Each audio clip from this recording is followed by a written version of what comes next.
Can't decide and torn between a romantic, comedy, action, or an indie film to watch for the weekend? Well. Golden State Media Concepts Movie Podcast is your ultimate guide to the latest movies. Join us as we dissect the latest on the blockbusters. It's the Golden State Media Concepts Movie Podcast.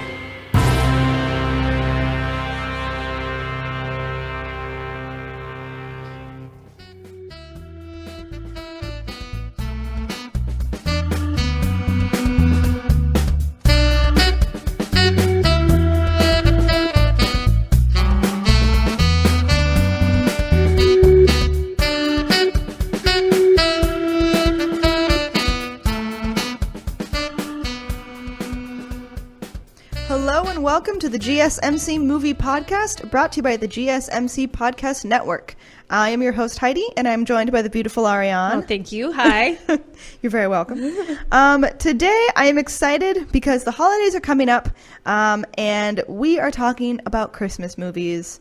I love Christmas movies, and I feel like, maybe you're saying like, oh, Heidi, that's not very inclusive. I feel like generally, even if you don't celebrate Christmas, everyone watches Christmas movies. Right. And if you don't, they're just on TV all the time. So and you'll probably go to a Christmas party where someone watches at least like Elf or something. Right. Yep. And I do want to say, I have heard that the Hallmark Channel will be making 2 movies next year with all their Christmas movies that are about Hanukkah.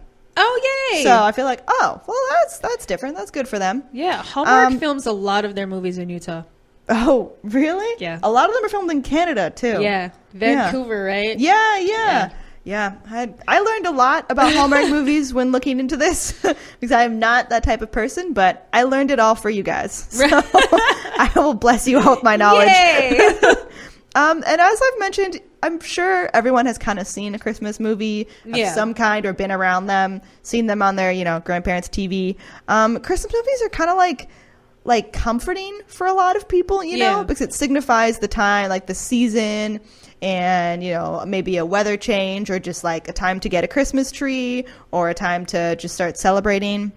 And a lot of families actually have like Christmas movies that they watch every year around the holidays or like multiple times a year. Mm-hmm. It can be a really big family tradition, or people who will always watch Hallmark films or I don't know, always watch Die Hard or something. Whatever the Christmas film is. Or they just like to watch them because it's better than their own families. Yeah, well, sometimes people, like, if you have, like, an awkward family situation, you just go to the TV room and watch it with the kids or something like that. Exactly, yeah. Or watch a holiday movie and not go to the families and be like, that was my family. Yeah, just feel part of the season. Exactly. That does happen.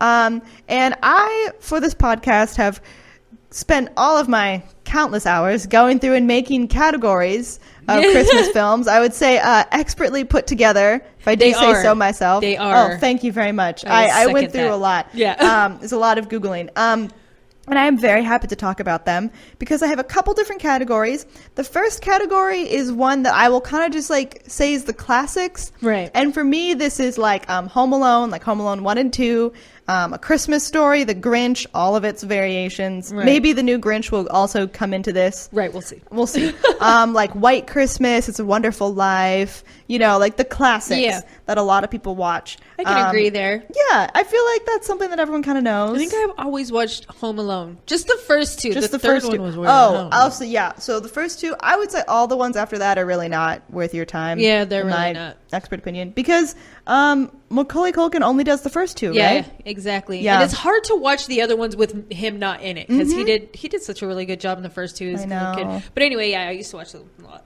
Yeah, I would say I actually prefer the second one over the first one. Yeah. Just because I like the New York scenes. But, I think that's a classic. Or my family would watch A Christmas Story a fair amount. I actually don't like A Christmas Story that much. It's long. It's very long. And I don't think it's that funny. No, it's not. No. It's like back in the day, like stupid dad joke funny. Right. I agree. And I don't think the dad is that funny. No. I just think he's kind of like a bad dad. Yeah, and the little kids are irritated. Like, if there were little kids around me that were like that, I would have probably backhanded them like a few times. Right, and so I don't want to watch that kind of behavior. Yeah, and it's stupid. Like, that's the one where the little kid gets his tongue stuck to the... Yeah, he goes and licks like the frozen pole. I would have left him there. I'd have been like, you know what? You deserve that. I mean, the kids did leave him there for a long time. Should have been smarter about the situation, buddy. Yeah, I mean, that movie, though, did teach me not to do that. Right. I mean, I live in California. It's not like it's a real problem, you know? But I was like, if I ever go to the snow, I'm never going to lick a metal pole. No, but you get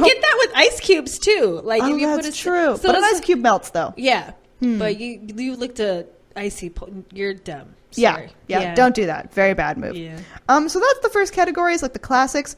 And then we have the other category. I'm just going to go through them all and we'll come back. Children's films, a lot of them are like animated or like claymation, you know? Right. Then there are like funny, or I would almost say like irreverent. Some of them can be kind of like adult Christmas films. Like I would say Elf is a funny one, a little bit more than a kid's film. Elf is like my favorite Christmas movie. But then there are some like other funny ones that are a little more like adultish, kind of like Bad Santa or things like that. Yeah. And then there are like the heartwarming, cheesy kind of like Hallmark movies and Lifetime. Right. And then there's also like the other category, which I would also connect in like action, which is like your Die Hard type of things. Yeah. Or kind of like in the other category, kind of like While You Were Sleeping. Some people consider that a Christmas film, or like The Holiday, or Love Actually, which I guess you could also say go into heartwarming. Although I would argue Love Actually is not super heartwarming, but we'll talk about that. Yeah. So those are my main categories, and then I just want to go in and talk about a few movies in each category. So the first category that I want to talk about is the children's film category. This to me is the one that I remember the most because I watched the most Christmas movies when I was a kid. Right. I think we all did. Oh, yeah. Also because when you're an adult, you have to like do things like wrap gifts and like make Christmas dinner. Right. When you're a kid, you know, your parents are busy, so you're just in your PJs Seriously, watching lounging Christmas around. films. Yeah. Oh, yeah. Like I definitely always remember Christmas by like, you know, family would come over in the evening. But before that, there would be all the reruns of Christmas movies on TV. Right. Like all of the cartoons that are just on like Nickelodeon and stuff. And a lot of the ones that I really remember are like the sort of like claymation stop motion ones. Right. Also, I did learn that a lot of claymation movies are actually with puppets and not clay, which was a little sad for me because I like the idea of claymation. But that's okay. Some of the ones that I'm thinking of are like Rudolph the Red-Nosed Reindeer, Santa Claus is Coming to Town. There's one that I had never seen, which is Nestor the Long-Eared Christmas Donkey. I've never even heard of that. I hadn't either. Jack Frost. There's Rudolph's Shiny New Year, A Year Without Santa Claus. They're old. They're like from like the 70s. Yeah. They're classic. Real classic. And none of them are over.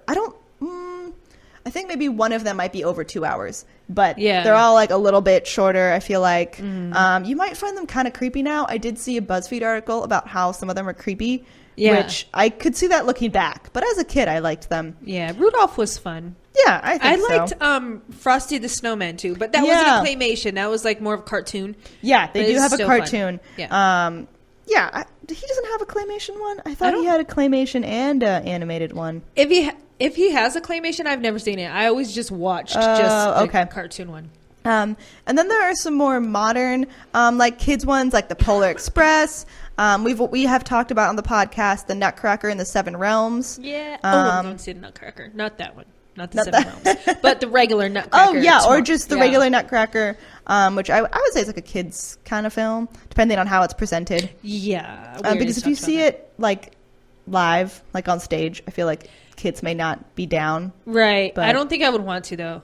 Yeah? No, you're not a Nutcracker on the stage person? Well, that's where I'm going to see with my daughter. Oh, yeah. And I'm not a fan of ballet. Oh. So she just wanted to go. So I'm like, I'll take you because there's nobody else to take you. Yeah, okay, that's fair. Yeah. You're being good, though. You're taking her. Yeah. And then there's also like A Christmas Carol, Jack Frost, as you've mentioned. Or you mentioned Frosty. There's also Frosty. Jack Frost, which I feel like is also like an animated cartoon, kind of like Frosty. There was a new Jack Frost. Maybe it wasn't new, but it was like within the past decade new. Oh, that one was with Steve Allen, right? I don't know, but he had like a staff, and he was like...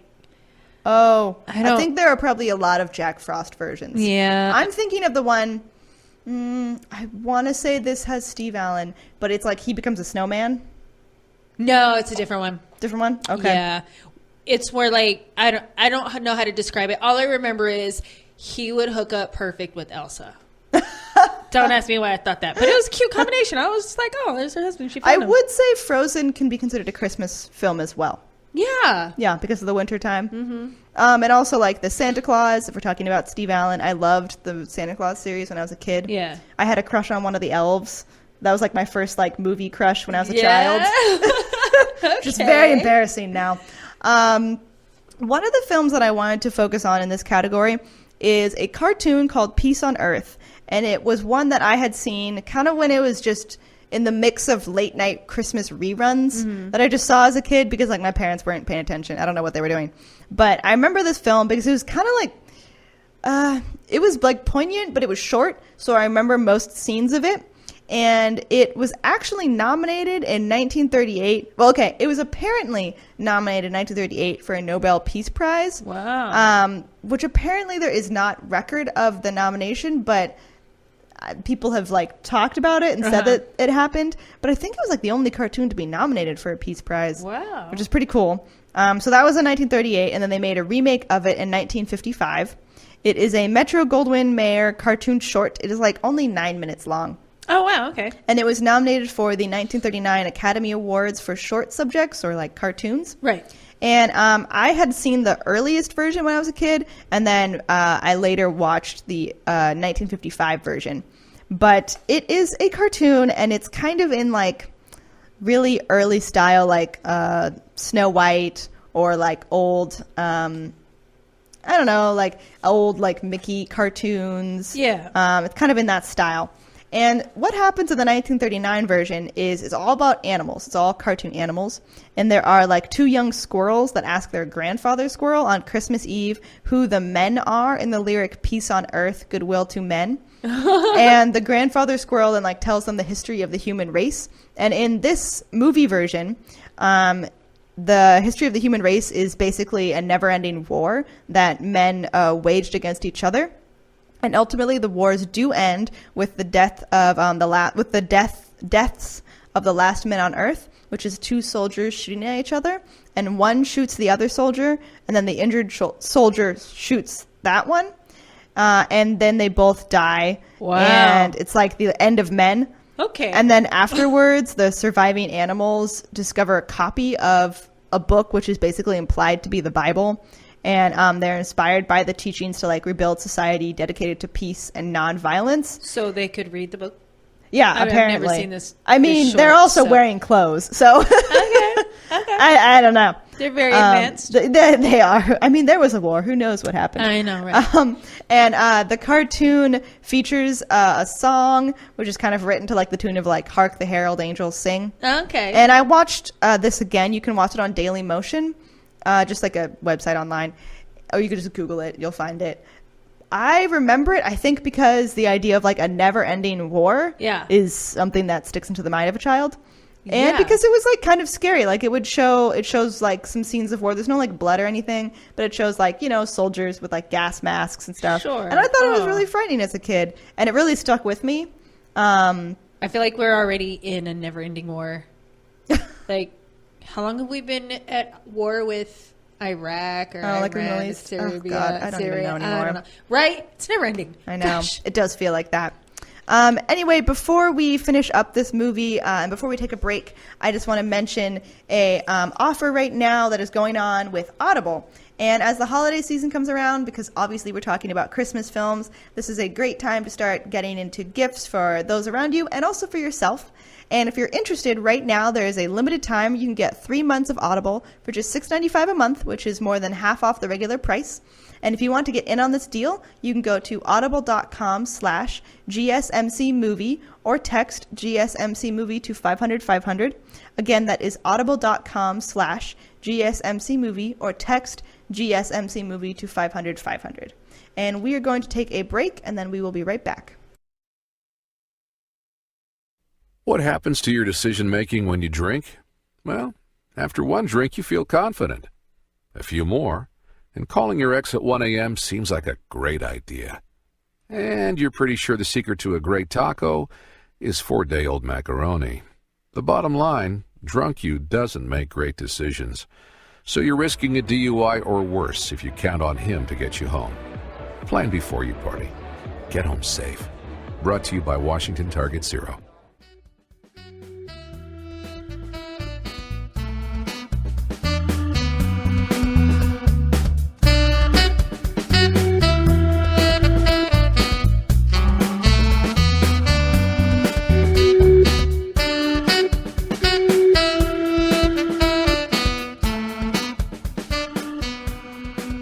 Welcome back to the GSMC Movie Podcast. We are continuing to talk about Christmas films. Also, I just wanted to correct myself that before the break, I said I mentioned the movie Jack Frost, which actually stars Michael Keaton, and in that movie he becomes a snowman, which is kind of weird. But there are other versions of Jack Frost too, like the one Arianne was mentioning, which is a more updated cartoon style of Jack Frost. And I will say, if you see him, he does look like he could date Elsa. Yeah, he just does. It's like the same animation style. Right. It's kind of weird. They're like perfect, almost too perfect, to where it's like you guys could be related, but not really quite that far. It's like, oh, he'd be your perfect husband. I'd be surprised if there's not like a crossover, you know? Right, I know, right? I'm setting up like cartoon characters. They don't even exist. I need help. It's okay. It's okay. Also, I mentioned the movie The Santa Claus, which stars Tim Allen. I misspoke earlier. But again, as I said before, I really do like the Santa Claus series because it's, I don't know, it's just nostalgic for me. Right, like many Christmas films are. Yeah. So we were talking about the film Peace on Earth, and I mentioned it was in 1939. There is also another version of Peace on Earth because the movie was remade in 1955, and this is a post-World War II version of the film, and it was entitled Goodwill to Men, and it had updated forms of warfare, basically. Right. So then, like, earlier in the 1939 version, it's just like guns and stuff like that, but then in like bayonets. And then in the 1955 version, they also include like flamethrowers, bazookas, missiles, and nuclear weapons too. Wow. That was also very scary. I watched that one too, which you can find on YouTube. It's just like 9 minutes again. And this version, as opposed to squirrels, it is actually a choir of mice as the main characters. And then there's like a deacon mouse who tells all the little like mouse choir boys like about men and like about the war that like killed them off. And this one has more direct religious references. Like the Bible is still referred to as the Book of Humans, like just the book, but they also like include like references to like the New Testament, while the earlier film Peace on Earth only included verses from the Old Testament. Again, still the plot hole that they can read, but you know, right? They're also wearing clothes, so that's what I keep saying. And survived a nuclear fallout apparently, but whatever. I don't know. I have so many questions. Yeah, the 1955 version does have nuclear bombs basically, and like that's what kills the men. And then the animals survive somehow. Cool. Yeah, I don't know. It's like, how did you guys survive? I mean, it's a kid's film with animals, so yeah, who knows? Like, sense. Why does Mickey Mouse talk and wear clothes? I don't know. Exactly. The new version was also animated for an Oscar. It was animated for Best Animated. It was nominated for Best Animated Short Subject. Again, you can watch it on YouTube. It's short. Okay. Both films are very heavy in biblical references and have a very like clear message of, I mean, peace on earth, obviously. Right. Hence the name. And goodwill to men. Right. Hence the title. They portray humans as unable to agree on anything and very like quick to start a fight over everything. They're not wrong. Yeah, exactly. Like they're like, people will fight over anything. Like there's a scene in the 1939 version when they're talking about like, oh man, they would start a war over anything that came up. And it's like, one of the examples is like a war was started between the vegetarians and the meat eaters. Like they're just trying to say like people are petty. And we are. Yeah, I mean, which we are. And the story encourages loving your neighbor, and it's in like a cute animated style. It's I believe it's directed by the same guy who did Tom and Jerry, and it looks very much like Tom and Jerry animation style. Like Tom and Jerry. Yeah, I really like the animation style in this. Yeah, okay. It's like painterly in a way. Nice. Like it looks like, as I said, kind of like how Snow White and Seven Dwarfs is like an older animation style. You can really see all of the handiwork in that. It's all hand done. Nice. And there's really just like an overarching theme that like, which is kind of interesting. It's basically like trying to say like, if we don't listen to like the rules of like, you know, love your neighbor as yourself, like rules from the Bible, then we're basically going to die in a dystopian war. I feel like they're not wrong. Yeah, and it's like encouraging everyone to love each other and to not fight. Right. Which I feel like is, you know, like kind of a lot of what the Christmas season is supposed to be about. Right. You know, I mean, obviously there are more direct like religious references of what Christmas is about, but I feel like they're also trying to say it's about loving each other. And it like really stuck with me as a kid. Like I definitely still remember scenes from it. And I don't know. I think if you're interested in like older cartoons and you're into that type of art, it would be really interesting to do, and interesting probably for like a school project or something. Right. Yeah. Something different. I've never even heard of this film. Yeah. And it was weird just looking up Christmas films. I just like randomly remembered it. Like that's how poignant it was for me. Wow. Yeah. Is it just like stuck out? So I'm a pretty big fan. I think you should check it out. It's really short. It's on the internet. You just type it in. Isn't that long? Yeah, it's not long. If you type in Peace on Earth, or if you type in like animated Goodwill to Men, it will come up. So yeah, I really enjoy the category of children's Christmas films. They're the ones that I remember the most. Yeah. There is a category though that I've never really gone into before. So there is the funny category, which has like Elf, which I love so much. That is probably my favorite one. There's also other movies in that category like Bad Santa, Scrooged, Four Christmases, Christmas with the Cranks, and then National Lampoon's Christmas Vacation, which is I feel like for many families, that's just a tradition of always watching. Right, yeah. There's also National Lampoon's anything. Yeah, oh yeah. People like love that type of series, which I understand. I think it is very funny. Right. There's also a strange Netflix movie that I watched a few years ago called A Very Murray Christmas with Bill Murray. Okay. It is funny in a very strange way. Yeah. Well, Bill Murray. Yeah, of it's course. basically if Bill Murray's just like, oh, you can direct a film for yourself on Netflix. And he said, great. Okay. And he's just, he's very like, I don't like, he's not talkative. He's a very like deadpan, and he's trying to put on a Christmas special, and then like the power goes out and no one wants to show up because it's a snowstorm. And it's like, it sounds horrible. Yeah, he's kind of like a Scrooge type character where he's like, everything is just useless and no one cares about me and I don't even want to do this Christmas special. Right. And it's kind of weird. But if you like Bill Murray, you'll probably like this film. Right. I just recently watched Four Christmases. My sister made me watch it. I've never even heard of it. She's like, have you seen that one? I was like, no. And so she described it to me and I was like, why would I watch that? And then I watched it and I was like, this is hilarious. It's probably something I would do. Who was in that film again? Reese Witherspoon and the tall dude. Vince Vaughn? Yes, Vince Vaughn. Okay. And did you like Four Christmases? I did, just because it reminded me of things that I would probably do. Like if I was in a relationship like Vince Vaughn and Reese Witherspoon. I actually have not seen it. Well, so what happens is, every year they've been together for, a lot of years. No, it's 3 years. And they always tell their families on Christmas that they're going to help some charity and helping some kids or some families that don't have enough or whatever. And then they use that time to go on vacation. So they don't have to visit the families. And there's 4 because each of their parents are separated. Oh, okay. Or have started a new family. So they have to go to both of the dads and both of the moms. Oh, yeah. And anyway, they're about to leave and their flight gets canceled because of the weather or whatever. I think it's San Francisco fog. Oh, the fog, yeah. Yeah, and so they have to go because they end up on the news and they're like, oh, what are you going to do? Because your flight got canceled. The news just goes right into their face. And they're like, oh, and then after that, their families just start hitting them up like, we saw that your flight got canceled, so are you gonna come? And now this year they have to go to all of them and it's just like horrible. And I'm like, yeah, I get it. I would have told my family I'm leaving too. And they're like all dressed in gear to go to Fiji. Oh my gosh. But yeah, that sounds funny. Their families are hilarious, but I would probably just be like, yeah, tell your family we're doing this because I don't want to go. Tell them we're going to the other family. Exactly. You tell them we're going to my family. I'll tell my family we're going to your family, and then we'll just leave. I think I really enjoy the funny category of Christmas films. I don't know. That's just... I mean, as a kid, obviously, I liked kids' films, but now as an adult, if I'm going to watch a Christmas film, I enjoy a funny one. Right. I hear you. Yeah. I never really liked... So I saw previews for Bad Santa, and I was just like, I don't want to watch that.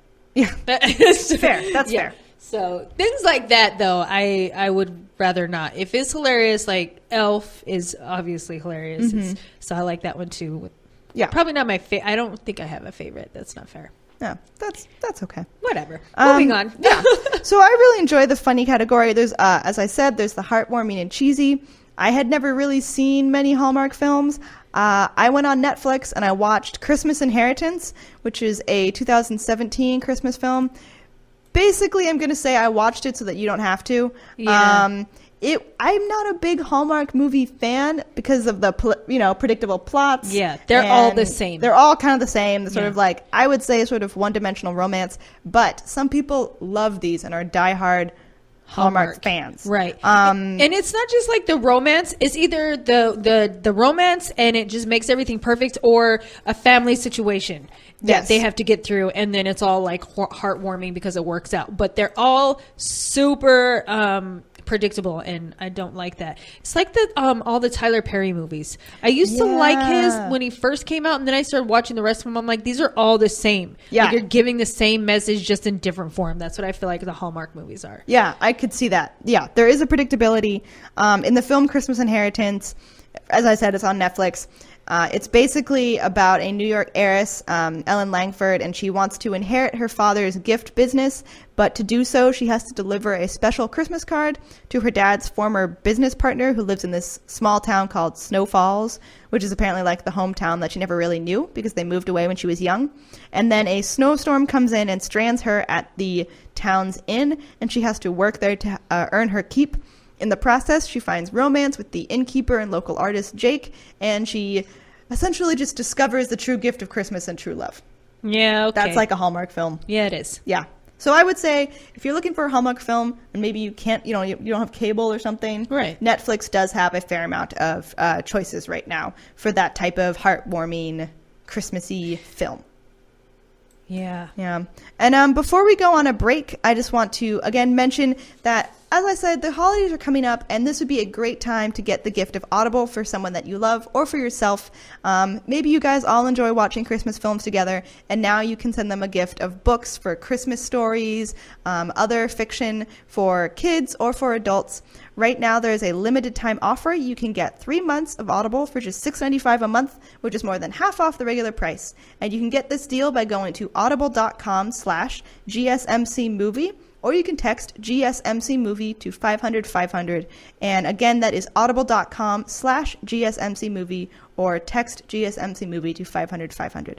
We're going to take a break, and then we'll come right back and finish off our podcast about Christmas movies. What happens to your decision-making when you drink? Well, after one drink, you feel confident. A few more, and calling your ex at 1 a.m. seems like a great idea.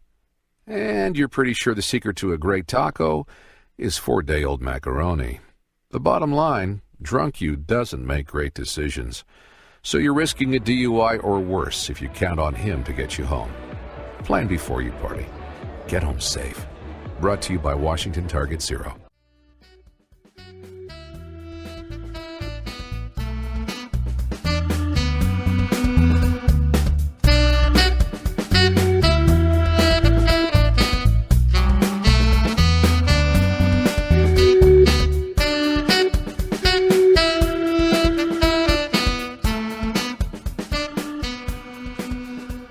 Welcome back to the GSMC Movie Podcast. We are going to continue talking about Christmas films. Before the break, we mentioned the sort of Hallmark-ish Christmas film of Christmas Inheritance, which is on Netflix. And I want to go into our last category, which is like the action or other category. Really, the only reason I put action in here is so that I could include the movie Die Hard, which has the very Christmassy title of Die Hard. Right. Just to really ring in the Christmas season. But I enjoy this film. I think it's not really a Christmas movie for me. It is a movie that happens around Christmas time, like takes place around Christmas time. And that's what makes it sort of like in the season. But if I need an excuse to watch this film, Christmas is a good enough excuse for me. Right, exactly. I enjoy it. It is basically a film that takes place in 1988. It is directed by John McTiernan, written by Stephen E. Souza and Jeb Stewart. It is a 20th Century Fox film, and basically it is about a off-duty New York cop whose name is John McClane, who's played by Bruce Willis. Which he is not hard on the eyes at that age. Oh, yeah, yeah. It was good for him. Yeah. It was good for him. It was. And he is caught in a Los Angeles skyscraper during a heist, and the heist is led by the villain of the film, Hans Gruber, who is played by Alan Rickman. Mm-hmm. And I love both Bruce Willis and Alan Rickman in this film. I think Alan Rickman does great as a villain. I think he's a great villain, in my opinion. Yeah. He plays it very well. And of course, it is young Bruce Willis. Yeah. In the tank top, running around in a skyscraper. Exactly. This is actually based off of a novel by Roderick Thorpe, which was written in 1979 called Nothing Lasts Forever. Apparently, Arnold Schwarzenegger had declined to be in this film, and instead he went into the sequel of his film, which was in 1985, the action film Commando. I remember that, yeah. Yeah, so he turned down this role to be in Commando. Big mistake. Big mistake. Yeah. And then Fox didn't want to give the role to Bruce Willis because at the time he wasn't well known. He was kind of just thought of as like a comedic television actor. Right. So they reluctantly gave it to him. Yeah, but this definitely blew up his action kind of. Oh, yes. Yeah, he did. He does a good job. Yeah. And this really, as you said, it really made his career and it cemented him as an action film, hero. Yeah. For sure. I also would say this film started a lot of like action film tropes, kind of like the lone hero fighting like overwhelming odds. Yeah, yeah. Also to mention, at the time, Bruce Willis, like his physique, he is very muscular and very strong. Right. And that was like, oh my gosh, like he's so fit. Right. But I would say now it's like, he's not like The Rock. No, he's not. know? But at the time, he was like super ripped. Right. Which is crazy to think about. Now I look at like, The Rock and I'm like, oh my God. Yeah. Bruce Willis is tiny. Yeah. Well, The Rock, I feel like is, there's such thing as too big, guys. So if you're like the size of The Rock, then it's just like, okay, for why? Yeah, you can't even fit in the doorway. Right, like, seriously. But he's a big person anyway. Yes, so for it sure. kind of fits him. Yeah, somewhat. Yeah, but Bruce Willis was a good size for his size. Like I don't feel like Bruce Willis is a very tall man. So I mean, his body like fit his the visual was nice. I agree. And I also think.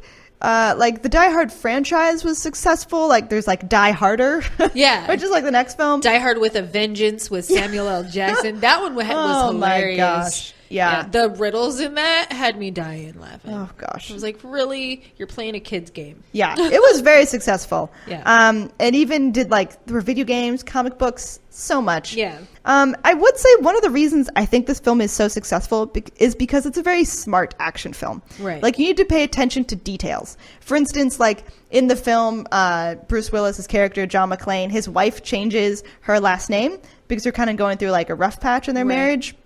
And she changes it to her maiden name when she's working in the company, which is the skyscraper that he's trapped in is the skyscraper belonging to his wife's company. And she changes her name back to her maiden name on like her door and everything and on her desk. Yeah. And that's important to like pay attention to, or like the pictures on her desk and what she does with them. Right. Like it's important to pay attention to all those details. It's not really a film I feel like you can just walk in and out of.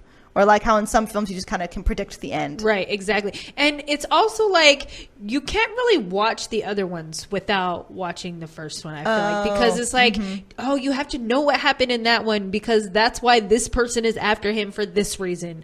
And I don't know, I like the Die Hard movies. Yeah. I feel like it's like a smart action series. Yeah. Well, I've only seen the first one. But I the think other ones are good. Oh, really? Yeah. Okay. You know when they make like movies and there's like a sequel and then there's like they just keep going? They stopped at a good point and it was just as good as the first one. Oh, okay. So it's not like a letdown like some sequels. Like, really? Why'd you have to do that? There you go. Arianne's recommendation. Yeah.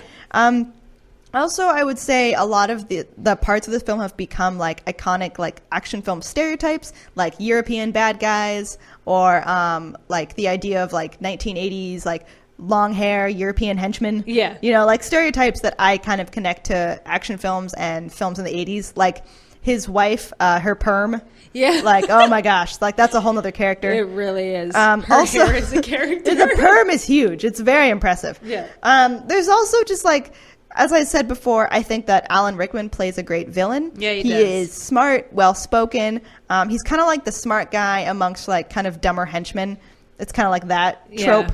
And he's like, he is able to predict everything that the police are going to do. Yeah. And he even like, I would say his plan is pretty good. Yeah, he's smart. I think he would have done well.